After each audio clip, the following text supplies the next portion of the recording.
Welcome back to Rewind and Replay. Today we've got two new segments. First, we're going to be debating the coolest sword of all time in video games. And second, Spot the Gay. I'm Matan. I'm Caitlin. And I'm Adrianna.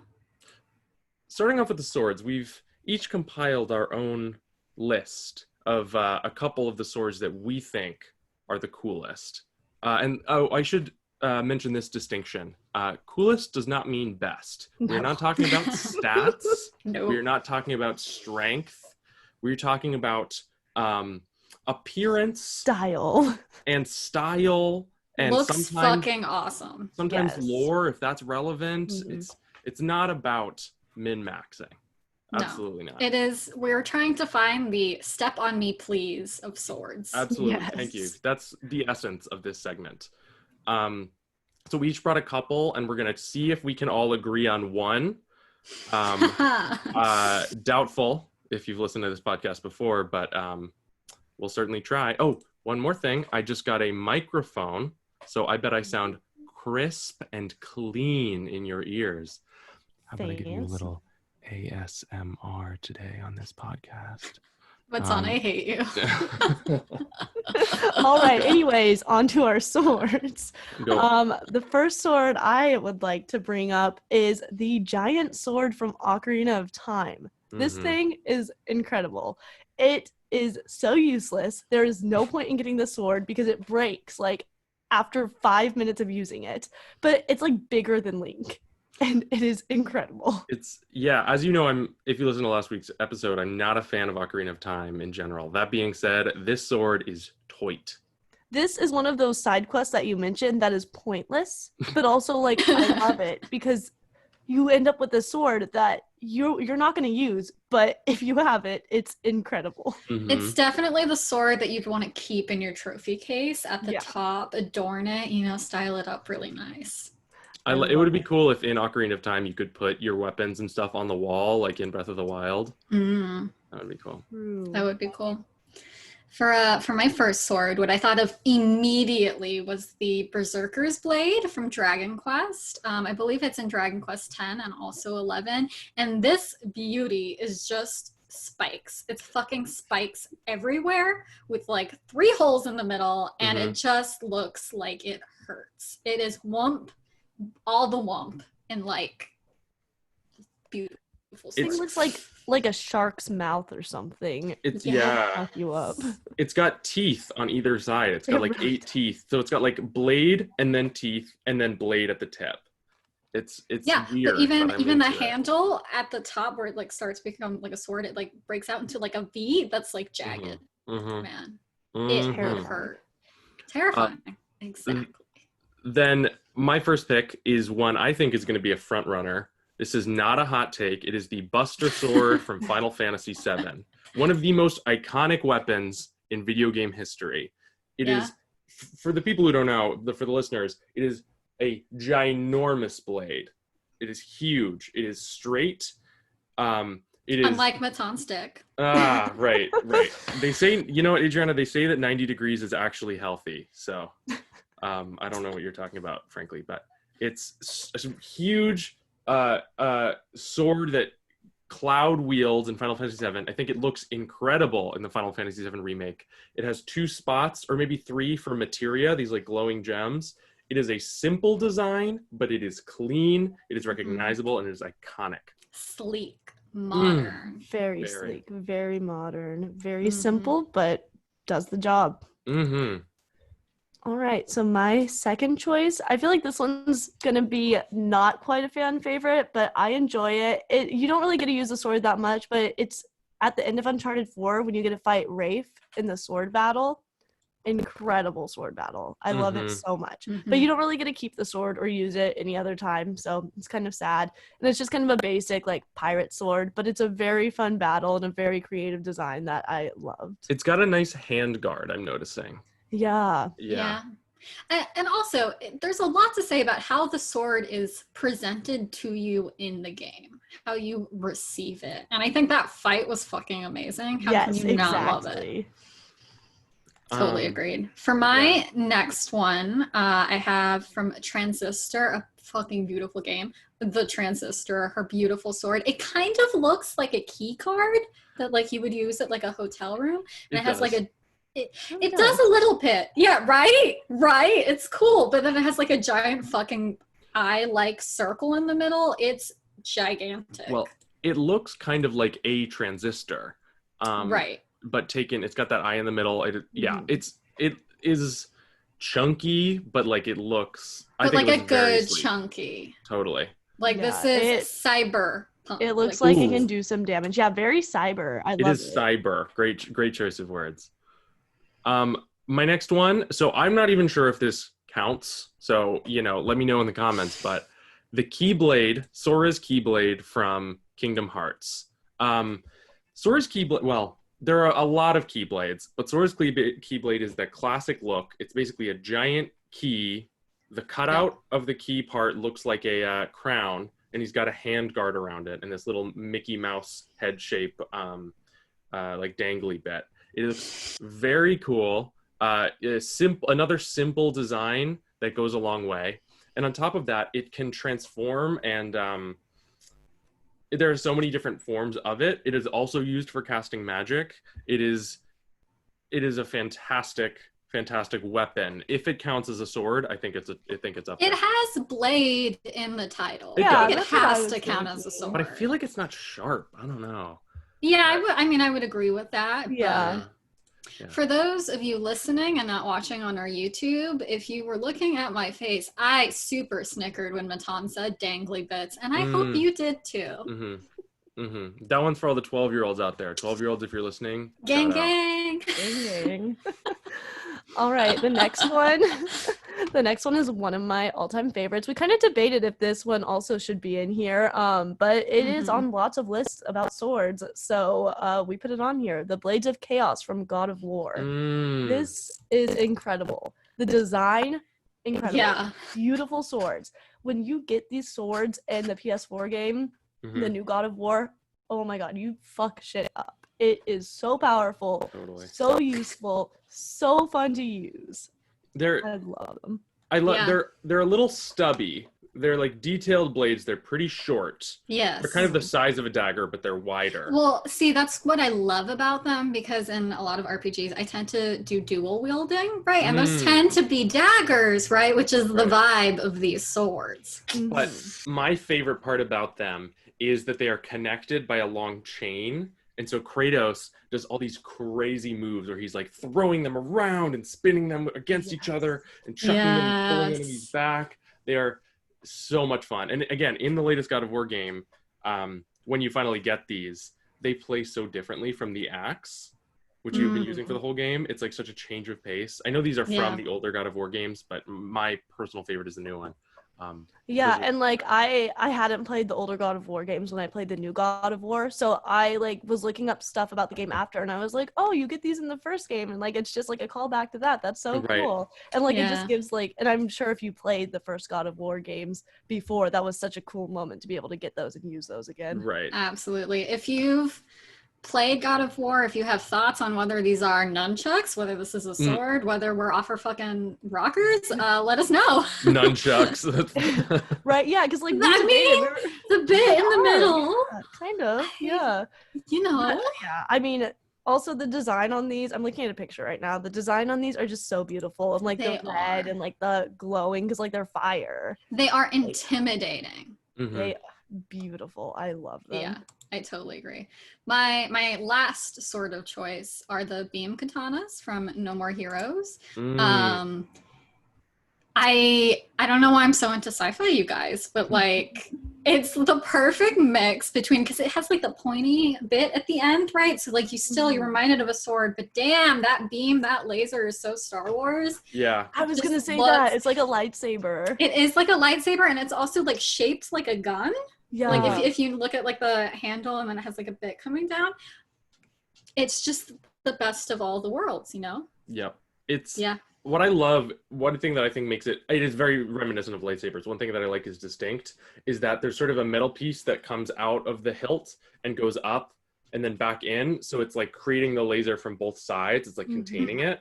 is kind of like a clamp of some sort within the laser. I think that is a really cool design. Yes, it's much more technical than like a typical laser. Like there, it's just like, Mm-hmm. ooh, magic. And here, like you can see how it works. Definitely. And something about that intellect is really engaging. There's strength in that design, definitely.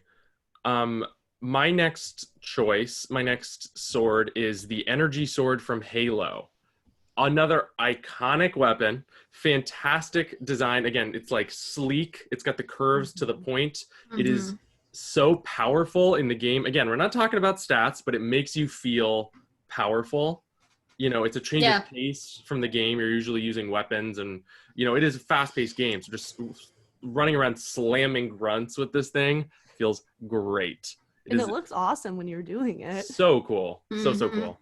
I love it when swords in games where the light really pays attention to like the certain like sheens that you get when you move it. I'm about that shit. I love it. Totally. All right, in my final choice, we have another Legend of Zelda, but this one is in more of the games, the Master Sword. Mwah. I mean, just a classic amazing sword. Sure. I mean, it's in every game, right? Chef's kiss. Yeah. I think it's in every game. Okay, yeah, I'm like trying to think now. Now I'm doubting myself. Every game I've played, it's been in. Yeah. Is it in but when you think sword, right? Like this is one of the things you think. Like it's not fancy. But it's the sword. It is the sword. It's a beautiful design. So pretty. Nice blue. I love the little wings on the side of the hilt. Is it in Spirit Tracks? I was wondering. Let us know in the comments. Yeah. Test us. I I did play that a long time ago, but we're fake gamers, you guys. Fake fans. We are, I know. The Spirit Tracks gets a lot of hate. Spirit Tracks is a lot of fun. You know what? I enjoyed that game. Totally. That being said, I did not beat it. I got stuck on a there's like a central temple that you keep going back to, and there's a puzzle, and the last one that I just could not figure out, and I never beat it because I have 2 brain cells. Next one day, my final sword. You know what? I thought of another one I want to give a shout out, but the final sword I have written down here, the Soul Calibur from Soul Calibur. It is sort of a horrifying sword, very like horror inspired. It's got a blade on one side, but the handle and sort of the back of the sword is sort of like barbs. They're like kind of like vines with thorns, and there's this creepy looking eye in the middle. And it in game, I'm not a huge Soul Calibur guy, but I know a little bit. It possesses the user, kind of like the ring from Lord of the Rings. It's like tantalizing because it's so incredibly powerful. It's Dungeons and Dragons, and it's a sentient weapon. And it is. I just think the design is very strong. That eye in the middle is creepy. It's not like the transistor eye is like circular. And like, it's not actually an eye. It's like reminiscent of an eye, but this one is like straight on staring. Like this is an eyeball, This one's terrifying, but I love it. I'm sure it blinks. And then the last one I just thought of as we were talking about Master Sword is the Fierce Deity Sword from Majora's Mask. That sword is hard to get, but when you get it, it looks like it's got this sort of like dual helix going on. And it's like got a lot of space in the middle. It's not totally filled in. It's very large.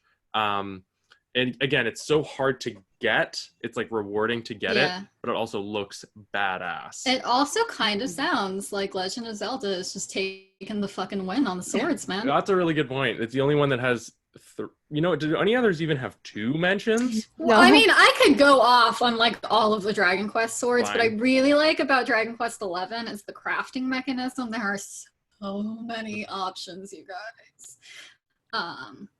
All right, so those are all of our contenders.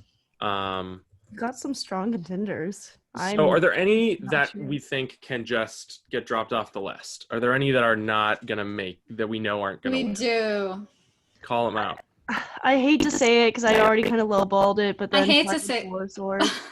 Uncharted 4? I love it, but it's you get to use it one time, and it's cool, but it's basic. It's a great boss battle. Yes, it is. And it's a cool sword, but it's not one of the coolest swords. I think, Yeah. okay, I'm going to take that off. For very similar reasons. I'm so sorry, Caitlin, to pick another one off your list, but I don't think the Master Sword is the coolest sword. I think to me it's more of like a legendary sword, like a classic sword, like a knight's weapon. I don't know that it screams like, oh my god, that's so cool. Like if this were Pokemon, it wouldn't get cool points. I don't know. That's tough. Yeah, I see what you're saying. It's cool because it is in so many games and it's such an iconic sword, but I don't know itself. It's a really It is cool, but is it the coolest? Not the coolest, yeah. We can cut it. Yeah, it's hard. That one really hurts. That one really hurts. Does, yeah. But we can cut it. I think we can cut. I love the Soul Calibur. I think we can cut the Soul Calibur. Yeah. Soul Calibur, I think, is very cool. It's very different vibe from any of the other ones on here. It definitely leans more towards scary. Yeah, I'm also in favor of cutting the Keyblade. It's not one of No. Matan, I'm sorry. No. I don't know. I agree with Caitlin. I think you're being outvoted. Absolutely not. The Keyblade is a sick weapon. The Keyblade is so cool. Maybe this is just my bias because I don't like the game that much, but it's not that cool. It's a little cliche. It is not cliche. It defined it. Everybody copied it. God, I mean, I'm sure it did. No. Like, it looks cool. Like, when I see someone in a cosplay and they have that Keyblade, I'm like, oh, heck yeah, but I don't think it's the coolest. This ginormous key that they beat monsters up with, that's so cool. I mean, but how do you beat a monster up with a key? You swing it, and you shoot fireballs at it. But... Oh, my God. But if does that really make it a sword? Fine, if you're going to vote it out, fine. Okay, I will not accept that it is not the coolest. If you want to make the argument that it is not a sword, I can buy it. But I will make any argument. Fine. We will eliminate the key, not a sword. We will eliminate the Keyblade on a technicality. Fantastic. That's fine. I'm fine with that. You guys have no culture. I think we could, in theory, get rid of the Blades of Chaos for that same reason. But I don't want to. No. Yeah, I don't want to. I do too. I was just bringing it up because it's a similar train of logic, and we could do it. But I just love. Okay. I can't. They also have Blade in the title. Sure, like Keyblade. Sure, fine. Don't open this up again. I'll keep fighting. Don't open this up again. All right, let's take out some of Adrianna's. So we gotta attack hers. Let's real quick. Let's mention for everybody the ones that are still on the list. Yes. We've got the Giant Sword from Ocarina of Time, Blades of Chaos from God of War, Berserker's Blade from Dragon Quest XI, Transistor from Transistor, Beam Katanas from No More Heroes, Buster Sword from Final Fantasy VII, Energy Sword from Halo, Fierce Deity Sword from Majora's Mask. Let's cut Fierce Deity Sword. Love that sword. Yeah. Love it. But it's not the coolest. No. Yeah, it is a good sword. Very and to be fair, it got the late ad, so it makes sense. Shout out. Big shout out. I am happy to delete the Beam Katanas. I think they're cool. I think they're innovative, but it's just not what I would think when I think the coolest sword. If you just blank ask me to imagine a really cool sword, it wouldn't be anywhere near. But it's outside of the box. Which I appreciate, for sure. It's very innovative. Like, I love it, right? Like, I really like Star Wars, too. Like, I'm about this shit, but... coolest, though. We should mention, lightsabers are in video games, but they are not a video game weapon. They're from the movies, and they made games later. Otherwise, lightsabers would be taking this. Oh, for sure. But again, we wanted to go more traditional video game original sword route. Same reason that Goku will never be in Smash. He's not a video game character. He's an anime character who's in video games. Yeah. This video just got 10,000 dislikes when I showed that. 100%. That's okay. You just got us canceled. Okay, so now everybody has 2. Yeah. That's true. I'm going to say cut the Giant Sword. Giant Sword is very cool. It's got a simple, cool design, and it's interesting, and it's huge, but I really think, I think like Buster Sword is better than Giant Sword. And Yeah, they're kind of similar. it's not the coolest. I agree. It's very cool. It is one of Yes. my favorites, but there are cooler swords. There are I'm cooler so proud swords. of you, Caitlin. Yeah. Thank you so for proud of taking it you. like a champ. Yeah.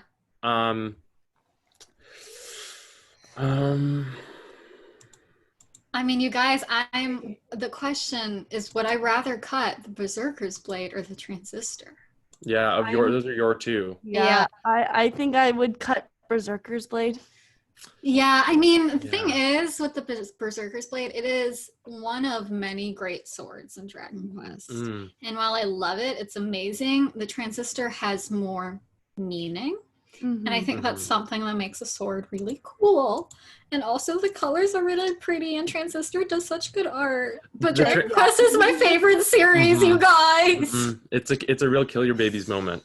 It is. It's Sophie's choice. Yeah, honestly though, who cares about two kids, right? It's Berserker's Blade versus Transistor. That's the real choice. I gotta say, let's cut Buster Sword. Wait, are we cutting Berserker's Blade? Is that the final choice? I think that's the final choice. And also, Caitlin, sure. I will not hear of it. The Buster Sword is brilliant design that is iconic to video games. I think maybe, sorry, I misheard you. Did you say Buster Sword? Okay, I see a common theme here. Me and Adrianna are letting our swords go with grace. We are saying goodbye to our babies. We are killing our babies. You're gonna kill Buster Sword? I would. Okay. Problems here. I think energy. I love the energy sword. I think the Buster Sword is cooler. Okay, that's fair. I think the Buster Sword. Whichever you would rather cut. Yeah, but we're cutting. I'm gonna cut Energy Sword. Energy Sword is awesome. I'm really glad they made it this far. I think Buster Sword is cooler. But now I know you guys are coming for me. I'd also... Yeah, I am coming for you next round, yeah. I'm coming for you too, but I'd really like us to imagine for a moment the Buster Sword kind of mixed with the Energy Sword such that like it lights up and it has that kind of energy. Now that would be fucking dope. I'm imagining the thin blue light around the edge. Yes. See, and for that reason we have to cut it. No! Well, okay, let's mention... We can imagine something cooler. Therefore, it's not the coolest. Let's mention the last three. We each have one. Yeah. Let's each read ours. Okay, I've got Blades of Chaos from God of War. I've got the Transistor from Transistor. And I've got the Buster Sword from Final Fantasy VII. I think the next cut has to be Buster Sword or Transistor because I think they're kind of similar in presentation. I'm just going to go straight up and say it. I think Blades of Chaos is the winner. Yeah, I was gonna say maybe we should just vote right now. Should we pick from right now? Because there's only 3. Yeah. Sorry, I should have let that go. We could have done like a 1, 2, 3, set it all together. I think we should. Oh, let's do that. Well, I already said mine, but we could do it again.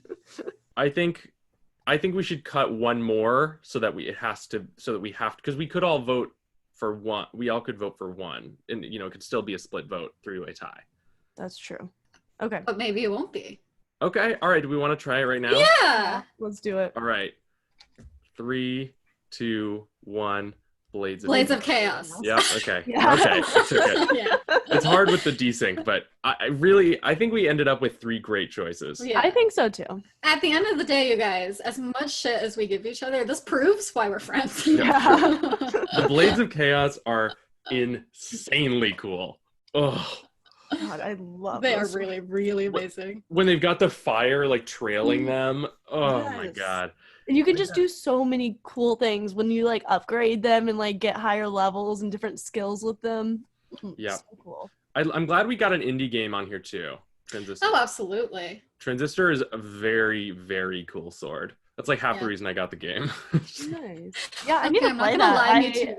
I have not played that, but it looks very cool. The art is one of the biggest draws, and I mean it's an RPG, right? So like, hello, I'm there. Yeah.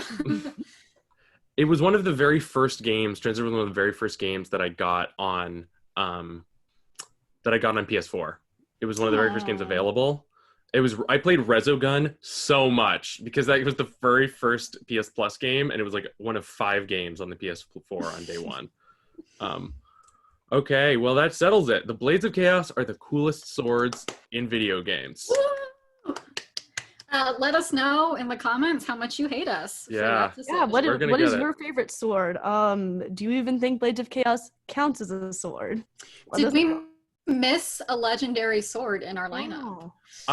I realized halfway through I didn't bring up Monster Hunter. I haven't played Monster Hunter in a while, but they have some dank swords. Yeah, I have quite a few friends who play Monster Hunter, but I do not, so I Yeah. couldn't speak to any of the swords. I was always, when I played Monster Hunter, I played the first one I played was on the 3DS, and I would play that with my friends. I was always the worst one.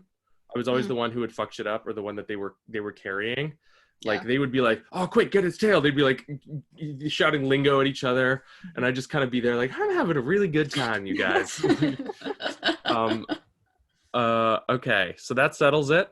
On to our next segment, Spot the Gay. Do you want to explain this, Adrianna? I will, and I will also go first if no one minds, because I'm so excited.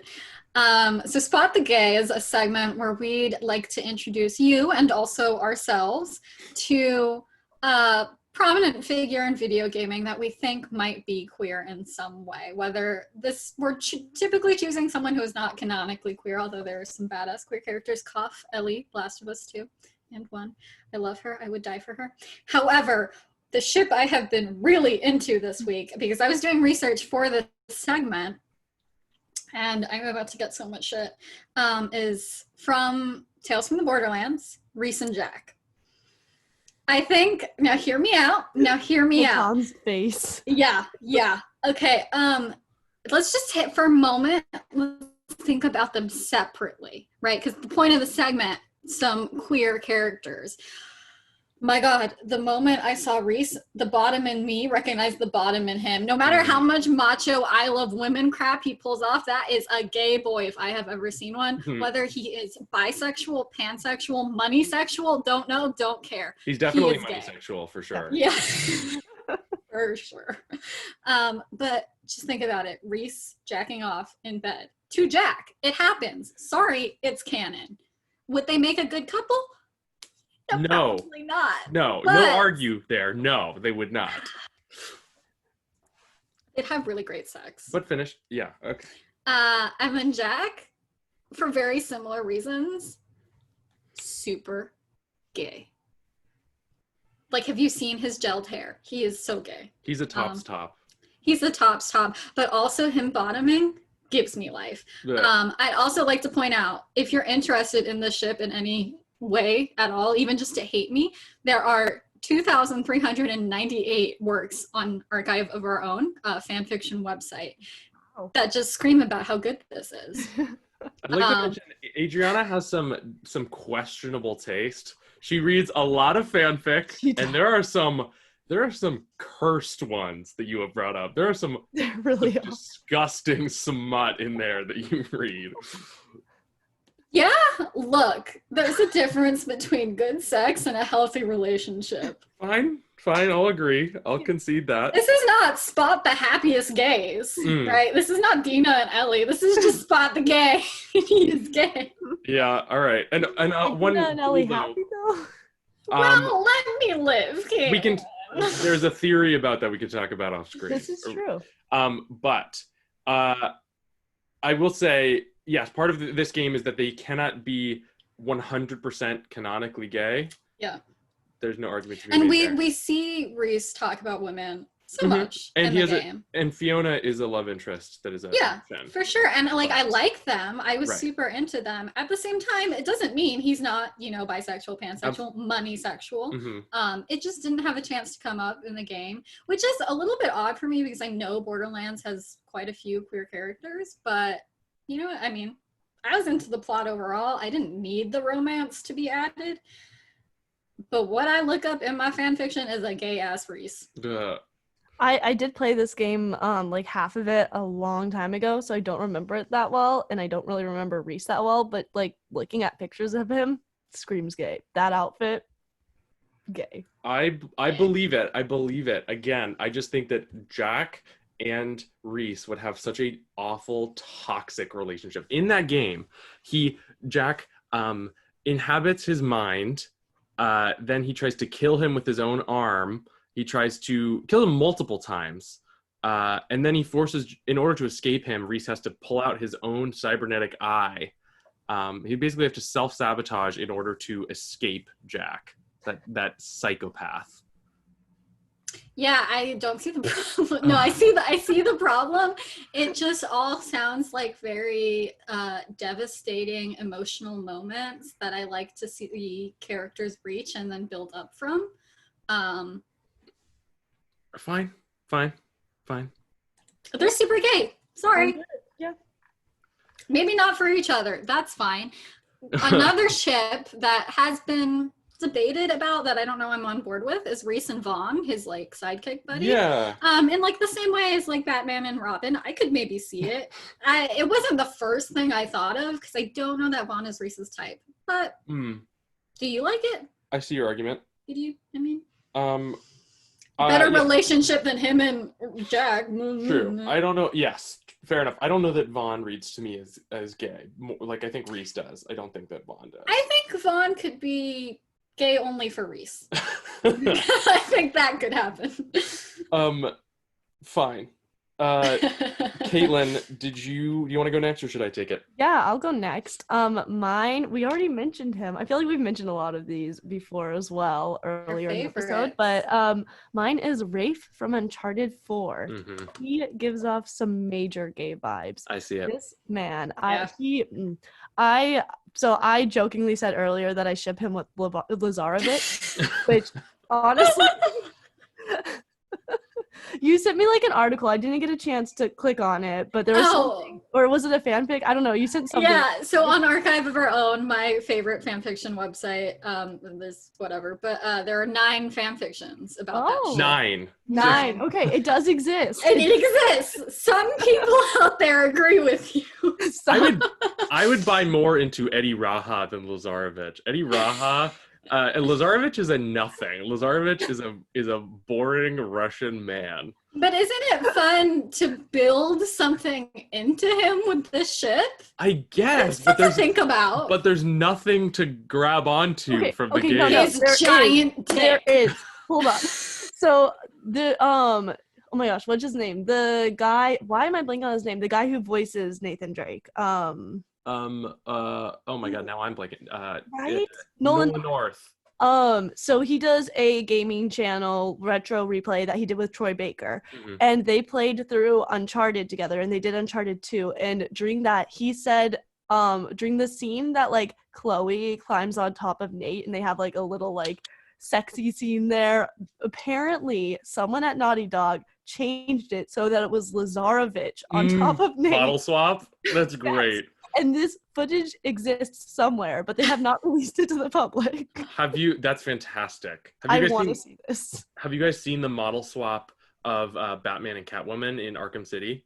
No. There's this scene, Catwoman is a hypersexual character. Right. But even so, she is just very much a sexual object in a lot of her representation.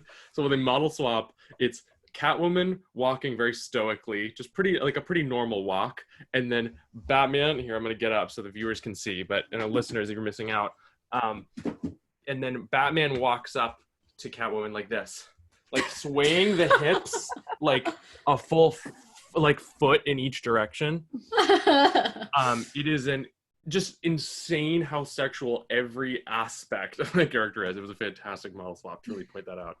That's incredible. Nathan Drake. I think Nathan Drake experimented in college. Yeah. I see it. Yeah. As well as Nathan Drake, his brother, Sam Drake. A lot of people ship him with Rafe. I did not know that. I was doing some research earlier. I see look it. Look at the fan art because it's because they hate each other so much. They like you care a little bit too much. I think it's like that hate sex. Right. Yeah. It happens. It's Harry Potter. Oh God, I'm so tired. Harry Potter and Draco Malfoy. Yeah. They hate each other. Yeah. But do they really? I definitely agree. I think Rafe seems gay coded. My pick, a little unconventional. Sora and Riku from Kingdom Hearts. I played a lot of the Kingdom Hearts games. Not every one, but I played a lot of them. That being said, are they good games? Probably not. Cool sword. Cool sword. Not great games. But I played them all. I played most of them, not them all. I played all the main line. I played 1, 2, and 3, and a couple others. Sora and Riku are kind of the...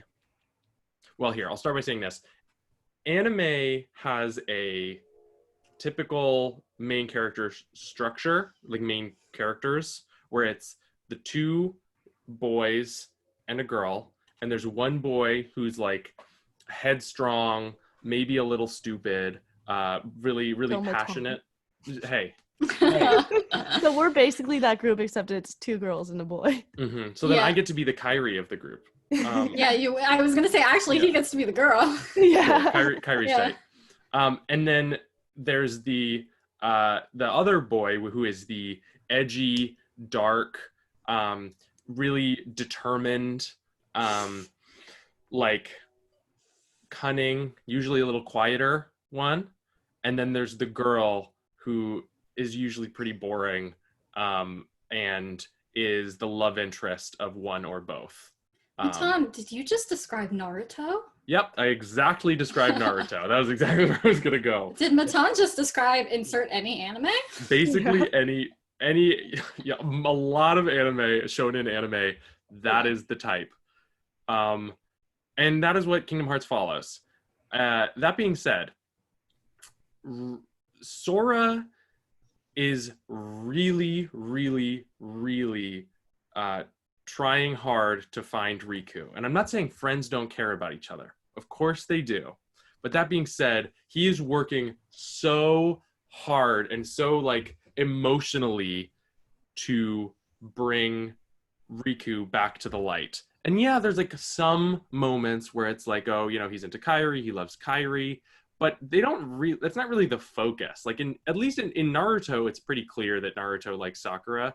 Like Sora doesn't really talk about being into Kairi that much.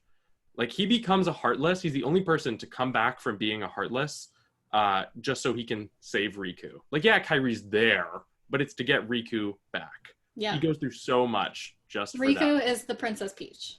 Yeah. Yes. Like an angsty Princess Peach. An angsty Princess Peach. Yeah, I mean, I'm down for that ship for sure. There's also a lot of the, like, because he's working for the bad guys, at one point he's possessed by the bad guys. He's like, they fight a lot, and there's the, like, hate a little bit there that is, you know, is it really hatred, you know? Yeah. I definitely think that Sora and Riku are gay coded. For sure. Yeah, I mean, you brought up Naruto, and like, how many Naruto Sasuke fans out there are there? I mean, it happens.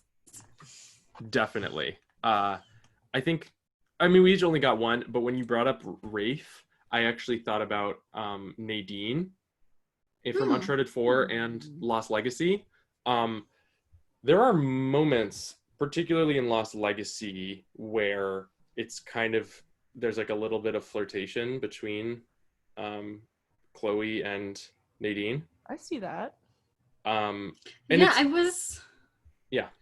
was about to say, well, I flirt with Caitlin all the time. I was like, oh yeah, I am gay. Yeah, you flirt with Caitlin. I was like, oh, oops, yeah, sure, yeah. And I don't want to say this. I don't want to give this impression that a woman who doesn't display sexual attraction in a game is assumed lesbian. Like, she could, you know, Nadine could just not be into Drake. I mean, you know, I don't understand how somebody couldn't be into Nathan Drake, but maybe someone's not into Drake. Nadine could be. But I do think in Lost Legacy really nails it home that it seems like there's some sort of something happened or something is going to happen, a little bit of a will they, won't they in that game. Yeah, I mean, I always, whenever humanly possible, take the they're gay option. You do that, yeah. Well, I do, for sure. Any television show, like anything ever. Listen, Sam is also in that game, and I'm down with just saying all 3 of them gay as well. I don't see it with Sam. I don't see it with Sam. Sam and maybe you identify too much with Sam. I think of myself more as a Nathan Drake. I think I'm more a Nathan than a Sam. Would you agree? This is a loaded question. I just want you to think about it. Yeah. I'm just a shit stirrer. I just want to find myself. I think more of an Elena. You know what? I will absolutely take that. I was just going to say, I want to settle down, find myself an Elena Fisher, you know? But So you want to find yourself a Nathan Drake? Ah, sure. Yeah. Elena is. I love Chloe and Elena. Elena is waifu for lifu. Yeah, I like Elena. Wife goals, life goals. Absolutely. Elena Fisher is one of my favorite characters in gaming. I love her to death. Yeah, she's incredible. She's so cool. Were there any other extras that you guys wanted to add? Oh gosh. I don't think so, but anyone listening out there, if you have some queer ass gaming couples that you'd like to bring to our attention that we didn't talk about, let us know. Maybe we'll talk about it next time we do a Spot the Gay. We've got a couple other segments that we've been workshopping and figuring out. So I think while we won't have these two next week, I think we're gonna bring back Spot the Gay and bring back debates about what's the coolest this or what's the best that. Because I love arguing about pointless shit. Yeah. I love we it. just like to beat up on Matan. Well, well, I don't like that part, but it happens. So. But at the end of the day, we all agreed, actually. Yeah. Yeah, Matan just has some interesting views when it comes to video games. But we all agreed Blades of Chaos. He likes Elena and Nate and, you know. I'll agree on Blades of Chaos. But man, we still, for those of you who listened to our Last of Us episode 2 weeks ago, we still are having arguments in our group chat about that game. I'm still ranting to myself in the shower I just had a dream about the game last night and how much better it could have been. Oh, don't you start. Which Caitlin texted me about this morning. Yeah, don't you start with me. As soon as I woke up. Don't you start with me. I watched, there was a YouTuber I like, shout out to The Closer Look, does video essays, is doing his next video on Last of Us 2, and he put out a poll for people to vote and say, he's interested in what people think. And so it was, I loved the game, I liked the game, I didn't like the game, I hated the game, I haven't played it. Yeah. 75% have not played it. But it was That's weird. I think it was, last time I checked, 8% loved it, 7% liked it, 7% didn't like it, 5% hated it. So there's a difference between loving the game and loving the story. People are. Would you say you love? Okay, you know what? We gotta save this. We're not getting into Last of Us 2 again. Because if people haven't listened to our last one, I want to be clear. I think it's an incredibly made game. I think it's an incredibly written game. See, if I had to pick of those 4 things, I couldn't say I dislike the game. I couldn't do that. I could not. Because I do like the game. I would have to pick that option. I just have some serious fucking issues with it. That is an even-keeled statement, and I respect that. You know what's another even-keeled statement? My lesbian Ellie and Dina are the most amazing. They are the best. Yeah, they're the best couple. They win. What a fantastic couple. Unfortunately, not Reese and Jack, but it's okay. Yeah. If we're picking best gays, they win. Yeah. All right. Well, thank you everybody for listening. You can find us wherever you get your podcasts or here on YouTube with a video element. Follow us on our socials to stay updated on what we're doing and take part in some polls we do on Instagram. All of our socials are linked in the description. We put out new episodes every Friday. See you next week. Bye. Love you. Bye.